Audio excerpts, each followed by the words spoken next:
организовался 7-й адаптационный лагерь для первых курсов при поддержке департамента от студенческого образовательного центра «Пульс». Лагерь направлен на адаптацию и для дальнейшего комфорта обучения студентов, то есть они привыкают друг к другу, они знакомятся с друг другом, они знакомятся с нашими студенческими советами учебных подразделений, со студенческими объединениями, которые у нас есть в нашем университете. И в дальнейшем им проще, они знают, к кому обратиться за помощью, кому писать по тем или иным вопросам. Также они в течение этих 2 дней, у них есть развлекательные программы, разнообразные квесты, подарки, розыгрыши от наших спонсоров, также студобъединений. Я вижу их счастливые, довольные глаза.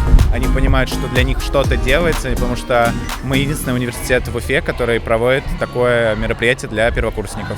Недаром наш лагерь называется «Пульс». Вот я хочу, чтобы действительно жизнь у вас кипела, студенческая, где нужно учиться, учиться дружить, учиться творить.